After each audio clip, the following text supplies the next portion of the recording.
Oceano do Espírito, e ali adorarei ao Deus do meu amor. Eu navegarei no oceano do Espírito, e ali adorarei ao Deus do meu amor. Espírito, Espírito, que desce como fogo, vem como em Pentecoste e enche-me de novo. Espírito, Espírito, desce como fogo, vem como em Pentecoste e enche-me de novo. Deus provê fogo e eu sacrifício. Deus provê o Espírito, eu me entrego por inteiro.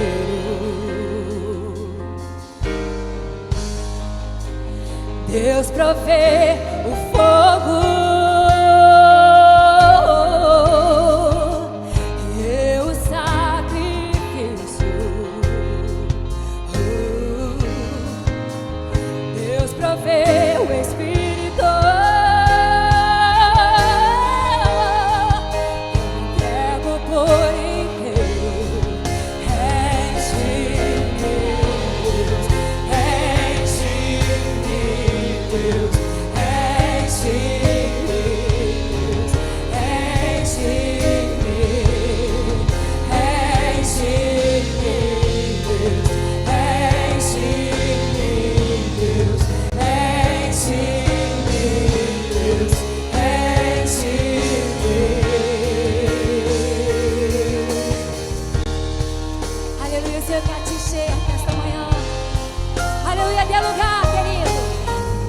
cheio da presença dele.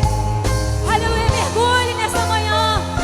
Aleluia, o rio de águas vivas aqui. Oh Deus, nós te adoramos, Jesus.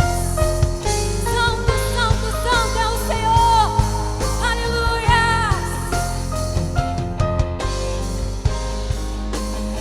Deus proveu fogo e eu sacrifício. Deus proveu o Espírito e eu me entrego por inteiro. Se entregue por completo a esse Deus, a essa presença maravilhosa. Deixa Ele descer nessa manhã. Oh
Deus, tira todo orgulho, todo eu, Senhor. Oh, Deus, caia por terra agora, Jesus. Tudo aquilo que não te agrada, Senhor. Que possamos ser cheios da tua presença, cheios, ó Deus, da tua glória. Oh, aleluia.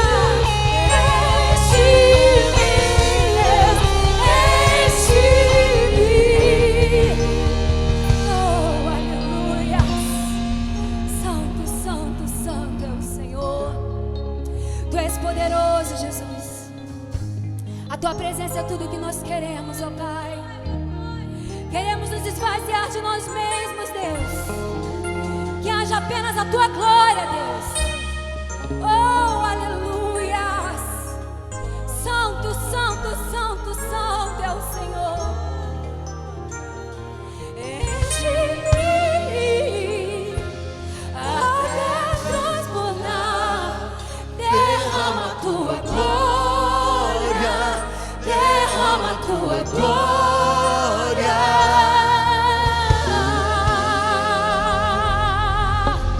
Oh, aleluia. Glória a Jesus, aplauda o Senhor. Glorifica esse Deus maravilhoso.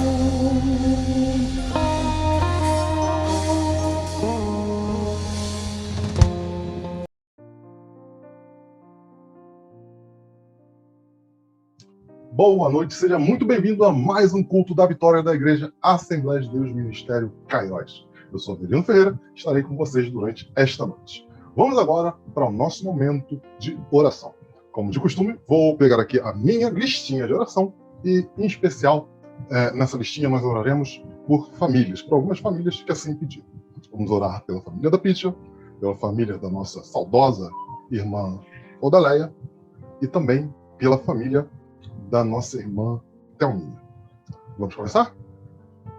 Assim também, fazer um pedido, uma oração especial pela nossa irmã Sandra também. Pai querido, te agradecemos, Senhor Deus, por mais um dia. Te agradecemos pelo dia de hoje, Senhor, que é mais um dia que nós temos para entrar em contato contigo, conversar contigo, que temos, Senhor, de orar e de pregar a tua palavra. Pai, muito obrigado pela nossa vida. Senhor Deus, Pai querido, graças te damos por todos os irmãos, membros ou não membros da Kairos que estejam vendo esse culto, ou também aqueles que não estão vendo, Senhor. Graças a Ti, nós temos esses irmãos e essas irmãs. Pai querido Deus amado, em especial, nós gostaríamos de entregar nas Tuas mãos algumas famílias, Senhor Deus. Em especial, a família da nossa irmã Pitcha, pedindo, Senhor Deus, para que o Senhor entre com várias providências na família dela. Senhor Deus, esteja com ela, Senhor Deus. Pai, guarda a família, cada um dos membros, Senhor Deus. Atende às necessidades de cada um deles, Senhor. Pai, te agradecemos pela vida de cada um desses membros, que a nossa irmã tanto tem pedido oração por eles. E te pedimos também, Senhor, em especial, continue cuidando dela, Senhor. Deus, guarda a tua serva, tua filha, Senhor Deus, protege ela e livra ela de todo mal, Senhor Deus. Nós te agradecemos por ela, te agradecemos pelo Gerson e pelos familiares dela também. Meu Deus, Pai querido, Deus amado, também te pedimos, Senhor, que o Senhor continue consolando, confortando, dando força, Senhor Deus, para Gabi, para a Bia, Senhor Deus, para a Liette, Senhor Deus, estão sentindo falta nesse momento da nossa irmã Odaleia. Senhor Deus, Pai amado, Pai querido, graças te damos pelo tempo que tivemos com a Odaleia, Senhor Deus. Pai, nesse momento, conforta essa família, Senhor Deus. Ergue, Senhor Deus, fortalece, Senhor Deus. Pai, que eles consigam superar, sabendo que foi feita a tua vontade, Senhor. Pai, também te entregamos, pelo mesmo motivo, a família da nossa irmã Thelminha, Senhor Deus. Pai, conforte o coração da Thelminha, da irmã dela, Senhor Deus, da mãezinha dela, Pai, do Rubão, Senhor Deus. Pai, queridos amados, eles que perderam a Edith, Senhor Deus. Pai, tantas mensagens, Senhor Deus, tantas coisas boas foram faladas sobre Edith nas redes sociais. Te agradecemos o tempo que ela esteve conosco, Senhor Deus. Pai, querido Deus amado, a tua obra foi feita através daquela vida, Senhor Deus. Pai, nós cremos que tu a recebeste, Senhor Deus. Então, nos cabe nesse momento confortar, consolar, Senhor. Pai, fortalece a nossa irmã Thelminha, Senhor Deus. Pai, que ela consiga, Senhor Deus, se erguer. Pai, que ela consiga ter força, Senhor Deus. Pai, que o Rubão consiga ajudá-la também nesse momento de perda. E, Pai, que nós consigamos ser a Igreja de Cristo, Senhor Deus, para auxiliá-la nesse momento. Pai, te agradecemos pela vida da Thelminha, do Rubão, dos filhos dele, da Michelle, do Bruno, Senhor Deus. Te agradecemos pela vida daquela família, Pai. Pai, continua confortando, consolando, livrando de todo mundo. Senhor Deus, também oramos pela vida da nossa irmã Sandra, Pai. Pai, guarda ela, livra ela de todo mal, Senhor. Atende as necessidades dela, Senhor, Pai. E, Pai, nós te pedimos, Senhor Deus, continue com ela em tudo que ela fizer, Senhor Deus. Pai, esteja com ela em todos os momentos, Senhor Deus. E que ela sempre lembre que Tu está com ela. Pai, querido Deus amado, continuamos pedindo também por aqueles irmãos que estão nesse momento desalocados, Senhor Deus, precisando de um trabalho. Senhor Deus, abra portas, Pai. Abra portas, Senhor Deus, para que essas pessoas possam se alocar, possam trabalhar e ter ali o seu sustento, Senhor Deus. Pai, sabemos que o momento é tenebroso, mas sabemos que Tu é o nosso Deus, Senhor. Deus nos ajuda, Senhor. Deus ajuda essas pessoas que estão sem o seu trabalho, Senhor, a encontrarem uma locação, a encontrarem um trabalho, terem uma ideia empreendedora, Senhor Deus, passar no concurso público, Pai. Ajuda elas naquilo que Tu queres, mas que seja sempre cumprida a Tua vontade, Senhor. Muito obrigado. Engrandecido e entronizado seja o Teu santo nome, em nome de Jesus. Amém.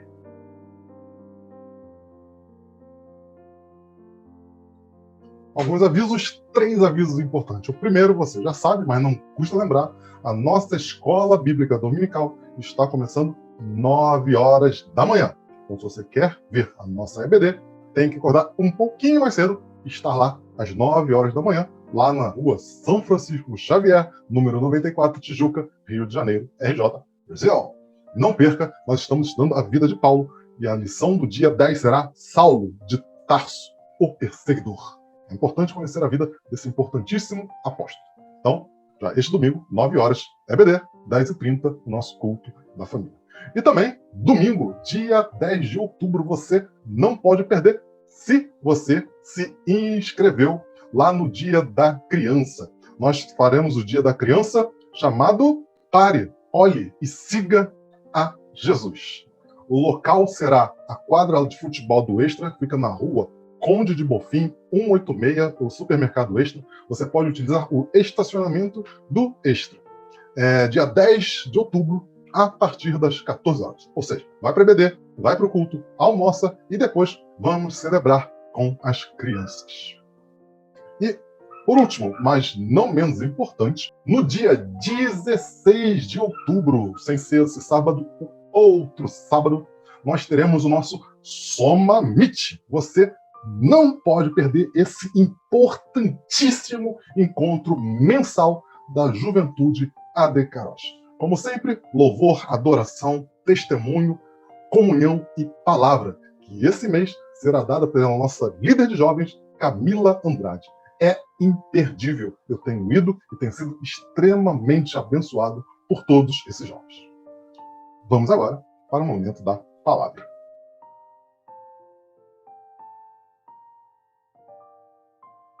Vamos começar. Pegue sua Bíblia, abra ela no livro de Atos, capítulo 23, versículos número 11. Diz assim a palavra do nosso Deus.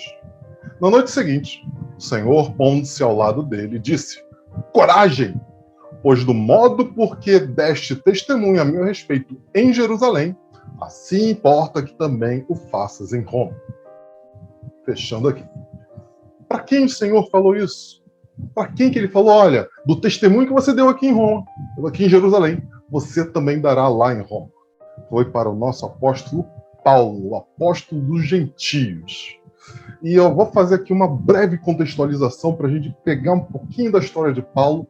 Se você quiser saber mais sobre a história de Paulo, durante esse trimestre inteirinho, nós daremos na nossa escola bíblica dominical a vida de Paulo. Você não pode perder, é muito importante para que você compreenda o todo da vida de Paulo, esse importantíssimo apóstolo. Bem, sendo muito resumido aqui, Paulo era o grande perseguidor da Igreja de Cristo. Ele tem ali um momento de conversão ao longo da jornada dele, e ali ele passa de o maior dos perseguidores a ser um dos maiores apóstolos que tem ali, pregando o evangelho em todo o mundo conhecido até então, África, Ásia e Europa. E durante esse período que ele está ali pregando e espalhando o evangelho, ele acaba sendo perseguido, tanto pelos judeus como pelas autoridades locais, ou até mesmo os cidadãos que estavam ali naqueles locais. Ele é perseguido, diversas vezes ele é espancado, algumas vezes ele é preso, açoitado, xingado e por aí vai. Pelo menos, né, na história a gente conta que ele sofreu 5 prisões, pelo menos 5, mas pode ter sido mais, porque não é tão detalhado assim, né? Eis aqui começou a prisão número 1, não. A Bíblia não diz isso, só conta que ele é preso 5 vezes. A gente sabe que na última prisão dele, ele será mandado a Roma, né? E nesse momento exato é a prisão que ele vai ser mandado a Roma. Por que ele é mandado a Roma? O pessoal judeu, ele estava em Jerusalém nesse momento, quer condená-lo, quer falar, olha, esse cara aqui, ele é um herege, é um cara que está atrapalhando, ele está falando aí de um tal rei novo, né? Então, cara, esse cara não pode ficar aqui. Então, aquele sinédrio se encontra e fala, vamos matar esse cara, mas não podemos matar. Lembra da história de Jesus, que eles não podiam matar sem uma autorização romana? Então, ele é levado a Agripa e a Festo, né, que é o rei, né, o rei fantoche, digamos assim, e o governador romano que vivia ali naquela província, e eles vão questioná-lo, arguir Paulo ali. E durante essa arguição, Paulo chega e fala assim, não, eu sou romano, e como cidadão romano, eu tenho o direito de apelar para César. Apelar para César significa, olha, eu quero ser julgado por um tribunal romano, ou seja, eu tenho que ir para Roma ser julgado por um tribunal romano, porque eu sou romano. Ele fazendo isso, ele irá para Roma. E aqui o anjo do Senhor aparece, ou o próprio Senhor, melhor dizendo, aparece justamente para falar, olha, seja confiante naquilo que eu falei para você, porque importa que todo esse testemunho que você deu, viu? Você vê lá Gálatas, né, na Galácia, região da Galácia, você vê em Tessalônica, você vê em Éfeso, e todo aquele canto ali, importa que agora você vai fazer isso em Roma. E por que Roma era de especial interesse? Porque Roma era literalmente a capital do mundo. O mundo era dominado pelo Império Romano naquela época. E por ser ali a capital do mundo, seria o lugar mais tranquilo do evangelho se espalhar, né? A gente viu na primeira EBD, foi falado isso, que, por exemplo, todas as estradas que tinham tentavam ligar as províncias à capital, que era Roma. Então, tudo levava a Roma. E ali tinha grandes facilidades, porque era uma grande circulação, tanto de comércio quanto militar. E a palavra que fosse pregada em Roma também seria muito mais fácil de ser espalhada pelas diversas províncias de Roma, pelos diversos territórios pertencentes ali ao Império Romano, né? Paulo não é o primeiro apóstolo a ir para Roma, né? Pedro já tinha ido lá, morreu em Roma.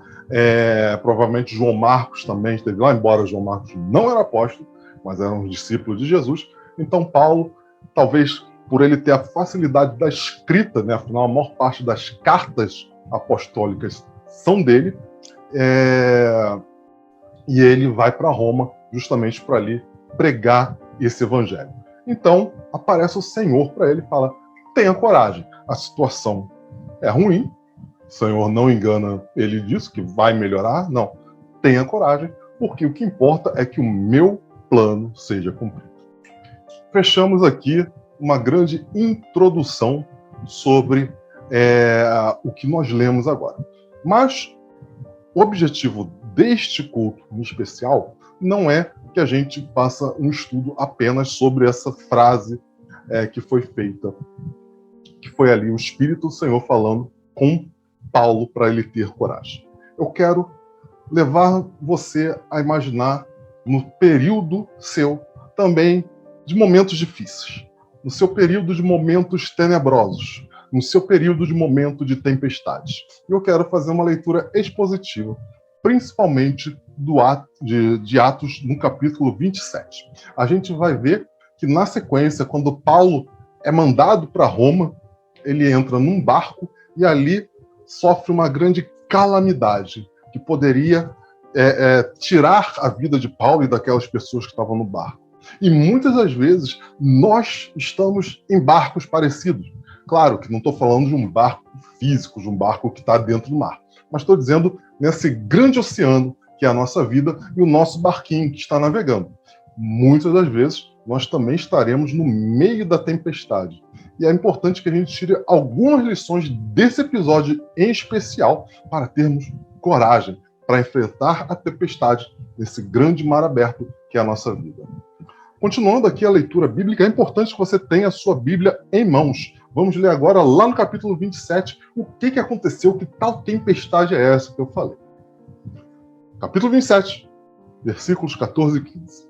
Entretanto, não muito depois, desencadeou-se do lado da ilha um tufão de vento, chamado Euroaquilão, e sendo o navio arrastado com violência, sem poder resistir ao vento, cessamos a manobra e fomos deixando levar.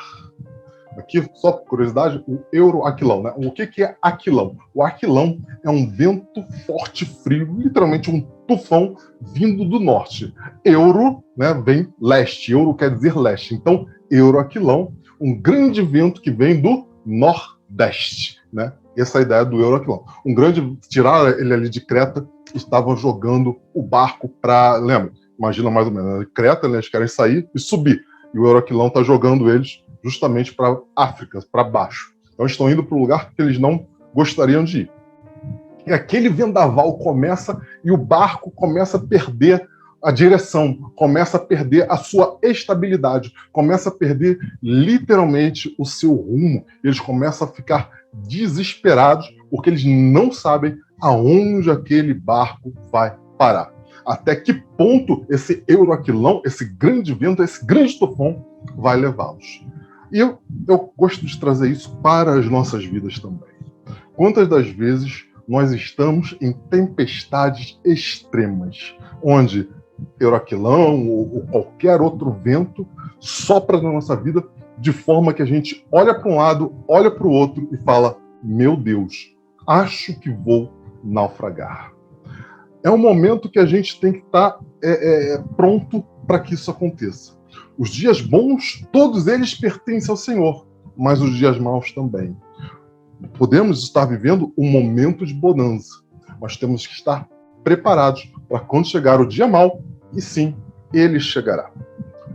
Quando nós falamos, olha, a gente tem que orar, tem que ler a Bíblia, meditar sobre a palavra, compreender o texto bíblico, isso é importante, porque quando vier esse dia mau, você vai ter base, você vai saber o que fazer. Mal comparando, é como se você estivesse aprendendo a nadar, aprendendo a sair do meio dessa tempestade. Você não pode começar a se preparar quando está no olho do tufão, quando está no meio do furacão. Porque aí pode ser tarde demais, você pode entrar no desespero, sem esperança. Você estar desesperado, sem esperança. A gente tem que se apegar a Deus no momento da bonança, porque aí quando tiver o mar bravio, o mar batendo, você vai ali entender o que Deus quer com você. Mas, é claro, não estou dizendo que os períodos maus da vida, se eu souber ler, se eu souber orar, se eu souber falar da palavra, aí eu vou estar tranquilo. Não. Você vai sim ser pego nessa grande tempestade da vida e literalmente chacoalhado de um lado para o outro, sem saber para onde vai. E assim como estava aquela tripulação, talvez você olhe e fale assim: meu Deus, acho que já era. Mas a história não acaba aí. Versículo 17. E levantando estes, usaram de todos os meios para cingir o navio, e temendo que dessem na Sirte, arriamos os aparelhos e foram ao léu. Cingir o navio é literalmente você envolver o navio com as cordas. A ideia é que se o navio batesse numa rocha ou num banco de areia, ele não se parta, né? Então imagina que você está enrolando o navio ali como se fosse um grande presentão, assim. Quando a gente fala ali de Sirte, é um nome grego que dá ali para os golfos rasos na costa da África. Ou seja, ele está falando, vamos bater, já era, não temos mais salvação, a gente vai bater. Vamos fazer com que essa perda seja a menor possível. Então vamos aqui cingir o navio, vamos arriar os aparelhos para não quebrar. Arriar o aparelho é descer a vela principal do barco. Vamos descer a vela principal do barco para pelo menos a gente ter alguma estabilidade quando se passar essa grande tempestade e vamos reduzir o dano, vamos ficar ao léu aqui. Ficar ao léu é literalmente ficar à deriva, né? Ficar ali sem ter o que fazer. Nesse ponto, trazendo para a nossa vida, a gente pode fazer um paralelo com, por exemplo, nós tentando resolver o nosso problema, a nossa tempestade, com a força do nosso braço. Estamos passando por um momento difícil, você está passando por momentos difíceis, podem ser perda de emprego, uma traição de amigo, perda financeira, pode ter perdido alguém da sua família, pode ter alguém com uma condição de saúde que você ama muito, mas está numa condição de saúde ruim, pode ser você que esteja com uma condição de saúde ruim, e você olha e fala, olha, a tempestade está grave, eu acho que eu vou afundar. Então, quer saber o seguinte? Eu vou começar a resolver o problema da melhor forma que eu consigo. E, sem sombra de dúvida, você está lotado de boas intenções. Sem sombra de dúvida, o que você quer realmente fazer com que aquela tempestade passe. Só que você jamais pode esquecer que você não controla a tempestade. Confiar no Senhor perante a tempestade. Percebe que aqui na história, eles estão fazendo tudo que eles podem com o barco. Enrola ele, desce o mastro principal, né? Desce a vela principal para não quebrar, né? Fica ao léu, faz isso, faz aquilo, mas eles são incapazes de mexer no mar, eles são incapazes de mexer no tufão, nos ventos, na chuva, no frio, porque isso não pertence a eles, pertence ao Senhor. Muitas das vezes a gente quer resolver a tempestade no lugar de Deus. Vamos prosseguir na nossa história? Versículo 18 a 20. Açoitados severamente pela tormenta, no dia seguinte já aliviavam o navio. E ao terceiro dia, nós mesmos, com as próprias mãos, lançamos ao mar a armação do navio. E não aparecendo, havia já alguns dias, nem sol nem estrelas, caindo sobre nós grande tempestade, dissipou-se, afinal, toda a esperança de salvamento. Quem redigiu o texto aqui foi Lucas, o evangelista Lucas. Você pode ver o evangelho de Lucas, né? Você praticamente faz uma continuação da história com o livro de Atos. E Lucas está escrevendo aqui, ele falou o seguinte, olha, primeiro os marinheiros começaram a jogar fora o que não era essencial para a navegação. Depois, né, vamos tentar reduzir aqui o peso do barco para ver se ele fica mais manobrável, né? Então, os próprios passageiros começaram a jogar fora as coisas que não eram essenciais. Se você for ler a sequência aqui dos versículos, nós não iremos passar por todos eles. Você vê também que eles jogaram fora a própria mercadorias que provavelmente eles ou venderiam, ou seria uma questão de troca ali do governo romano. Eles jogam fora as mercadorias também no mar. Tudo para tentar ganhar o controle da situação. Mas, como a gente pode ver aqui mesmo, nessa parte, olha, toda a esperança de salvamento acabou. O próprio Marcos escreve isso. A gente tentou de tudo. Tudo que estava à nossa mão, nós fizemos. Mas parece que dessa vez a gente não vai escapar. Talvez seja isso que você esteja pensando nesse momento agora. Parece que esse seu problema, que você vive nesse momento, é o problema que você não vai escapar. E é aí que você precisa aprender uma coisa muito importante. A história não acabou aqui. Assim como a sua história também não acaba aqui. Ela continua. Vamos dar uma olhada e vamos conversando sempre com você. Na sua história, não tem um ponto final.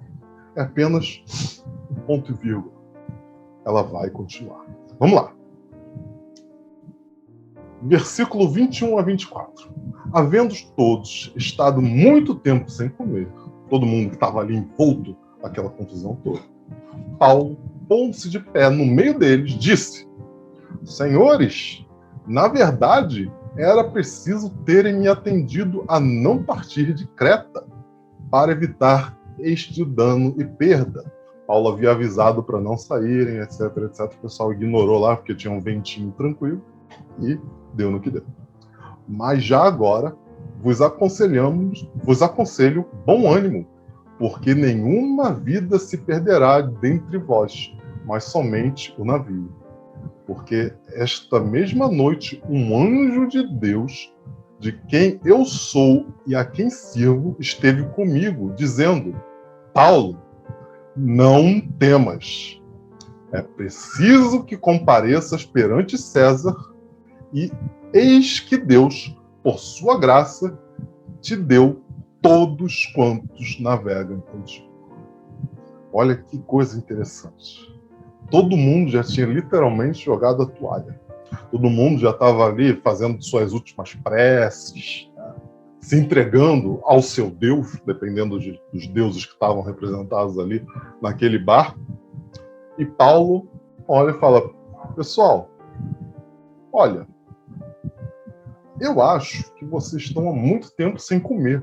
E parece uma coisa muito fora do que estava acontecendo. Imagina, o pessoal jogando coisa no mar para tentar se salvar, e chega um homem de Deus, e fala assim: olha, pessoal, percebo que vocês não comem há muito tempo. Já tem 14 dias que vocês não comem. Eu fico imaginando todo mundo dando aquela olhada assim para Paulo, né? Tipo, você não tá vendo a situação?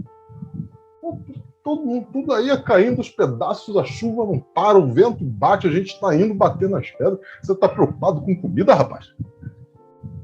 Mas Paulo é uma pessoa que tem um grande relacionamento com Deus. E Deus já tinha falado: olha, fica tranquilo, você não vai morrer aqui. Você vai falar com César. E ainda mais, todos os que estão aqui vão sobreviver contigo. Trazendo para a nossa vida, a nossa história não acaba na tribulação. A nossa história, a nossa vida, ela não acaba no meio da tempestade. Não importa o que tenha acontecido. Ah, Avelino, morreu para mim minha esposa, meu marido, meu filho, minha filha, meu pai, minha mãe. A história dela, nessa terra, acabou. Não tenho dúvida disso. Agora é a questão dela, dessa pessoa que se foi com a vida eterna. Mas a sua história ainda não acabou. Não foi colocado um ponto final na sua vida. Não foi colocado um ponto final na sua história. Apenas um ponto e vírgula assim. Chorou, né? Teve aquele momento tenso. Pareceu que tudo ia dar errado. Mas respira e escuta a voz de Deus. Porque assim como Deus falou com Paulo, ele ainda quer falar contigo. Ele quer falar: olha, calma. Tenha bom ânimo. Porque eu estou contigo. Nesse grande barco da vida que vai de um lado para o outro no meio da tempestade, eu estou contigo dentro do barco. E não vou sair. Pode jogar tudo fora, pode perder todos os bens, todas as posses, mas eu continuo no barco com você. E é por isso que você não pode desistir também. Escute a voz de Deus. Escute o que o Senhor quer falar contigo. Outra dica importante que tem aqui, né? A gente está vendo essa história do ponto de vista de Lucas escrevendo, né? Ande com pessoas de Deus. Homens e mulheres, servos de Deus, que você sabe que são pessoas tementes ao Senhor. Porque essas pessoas vão te abençoar. Essas pessoas vão te trazer mensagem de esperança quando ninguém mais te der esperança. Quando todo mundo falar: já era, já acabou. Esteja perto de um homem ou de uma mulher de Deus, que essa pessoa vai te falar: olha, tem de bom ânimo. É um ponto e vírgula. Não é um ponto final. Prosseguindo aqui. Agora, indo lá um pouco mais para o final, os versículos 33 a 36 dizem assim: enquanto amanhecia, Paulo rogava a todos que se alimentassem, dizendo: hoje é o 14º dia em que, esperando, estais sem comer, nada tendo provado. Eu vos rogo que comais alguma coisa, porque disto depende a vossa segurança, pois nenhum de vós perderá nem mesmo um fio de cabelo. Tendo dito isto, tomando um pão, deu graças a Deus na presença de todos e depois de partir, começou a comer. Todos cobraram ânimo e se puseram também a comer. Aqui, duas coisas muito interessantes. No meio daquele vendaval, daquela coisa toda, o pessoal jogando tudo fora, Paulo fala, pessoal, só, 14 dias que vocês não comem. Você não se alimenta, né? Você começa a ter problema de raciocínio, você começa a tomar as decisões erradas, você começa a ficar fraco, né? Etc, etc. Paulo fala assim, olha, vocês precisam comer. Vamos comer? Ele pega ali e uma coisa muito interessante. No meio da tempestade, do caos formado, ele parte o pão e dá graças. Apesar de tudo, ele deu graças ao Senhor. Estamos vivos e temos o pão para partir. Isso é um grande exemplo para a nossa vida. Tinha o famoso músico, né? Vou passando pela prova dando glória a Deus. É mais ou menos isso que está acontecendo aqui. Paulo na prova. O vento batendo ali, o pessoal no desespero, talvez o pessoal gritando, chorando, né? Fazendo ali as preces. Ah, meu Deus, recebe meu espírito. E Paulo fala, olha, Senhor, dou graças por essas vidas que aqui estão, pela minha vida. Agradeço pelo pão que temos. Isso é realmente algo que a gente tem que trazer para a nossa vida. Apesar das provas, damos graças a Deus, porque nos foi permitido não colocar o ponto final na nossa vida, e sim o ponto e vírgula que permite que ela continue. Toque a sua vida da forma mais normal possível, mesmo durante essa tribulação. É preciso que você continue com a sua vida. É preciso que você, se tem filhos, cuide dos filhos. Se tem trabalho, vá para o seu trabalho. Se você ajuda alguém, que você ajude alguém. Continue indo à sua igreja, continue fazendo suas coisas, suas atividades. Porque Deus está no barco contigo. Então, alimente-se. Alimente-se, beba, né? Durma, acorde, faça exercícios, trabalhe, estude. Vai com Deus. Deus está contigo durante esse período de tribulação. Depois disso, eles vêm em terra, eles acabam encalhando o barco, né, uma manobra natural, porque eles já tinham perdido ali provavelmente boa parte da navegabilidade daquele barco. Então eles encalham o barco, né, para poderem saltar, né? Eles vão saltar. E nesse momento tinha uma ordem que era dada para os soldados romanos com relação aos presos. Diz assim, lá o versículo 42 e 43. O parecer dos soldados era que matassem os presos, para que nenhum deles, nadando, fugisse. Mas o centurião, querendo salvar a Paulo, impediu-os de fazer. Ordenou que os que soubessem nadar fossem os primeiros a lançar-se ao mar e alcançar a terra. Aqui é uma coisa interessante porque nós não vemos aqui nenhuma interação entre esse centurião e Paulo. O centurião, claro, ele estava ali naquele partir do pão, no momento que deu graças, mas em um momento você vê Paulo falando assim, olha, você vai matar a gente aqui agora? E para a nossa vida isso também é importante, porque a gente foca muito no problema quando ele está acontecendo, o que está imediatamente diante de nós. E nós não percebemos quantos livramentos o Senhor está dando para nós. A gente foca tanto naquela coisa ali, como se a gente tivesse um anteparo, né? O problema está aqui, né? Grudado na nossa cara. Do nosso entorno, as coisas não param. O mundo continua sendo um mundo complexo. E o Senhor está dando grandes livramentos que você não está nem vendo. Tem vários soldados romanos querendo enfiar a espada em nós. Tornar a nossa situação ainda pior, ainda mais miserável. Mas o Senhor manda lá os centuriões para falar, não toca nele, não toca nela, não toca nele, não toca nela, não toca nele. Porque o meu plano para ele não envolve, a morte dele não envolve esse ato teu contra o meu filho, contra o meu servo. Eu protejo ele, não importa o que ele faça.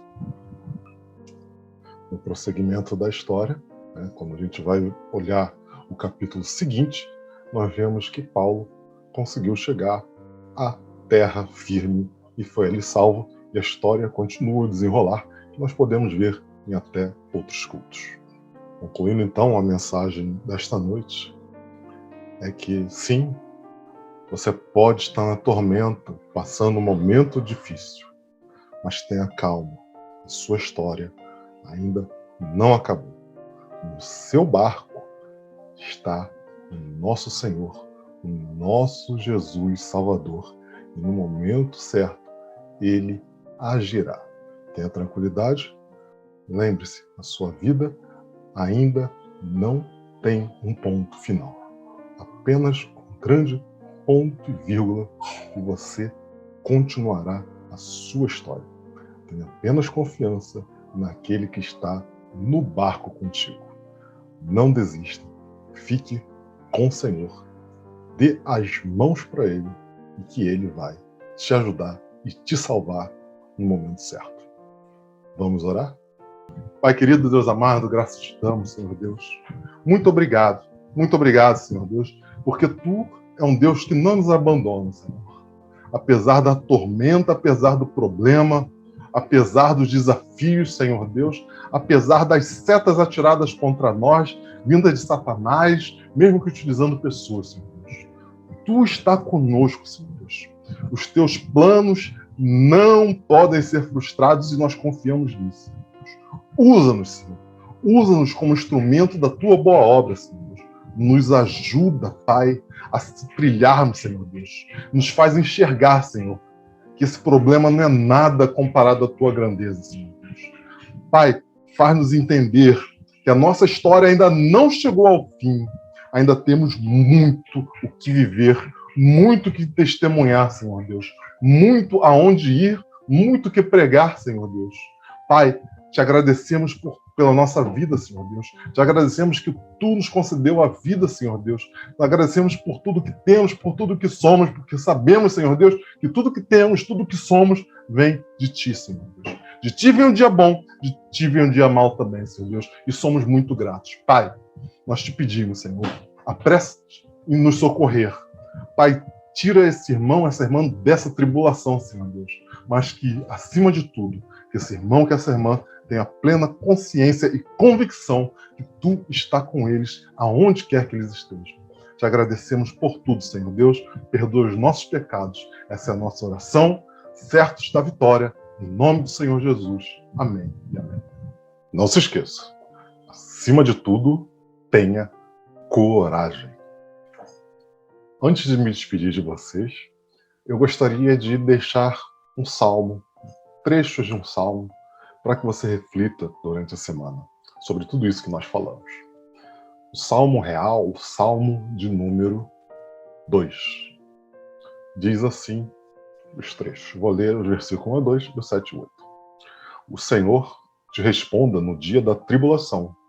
O nome do Deus de Jacó te eleva em segurança.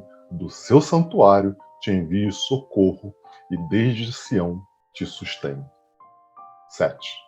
Uns confiam em carros, outros em cavalos. Nós, porém, nos gloriaremos em o nome do Senhor, nosso Deus. Ele se encurva e cai. Nós, porém, nos levantamos e nos mantemos de pé. Reflita nesse salmo e tenha uma boa quarta-feira, instantinho aí, finalzinho de quarta, uma boa semana e nos vemos domingo, às 9 horas da manhã, na EBD. Até lá.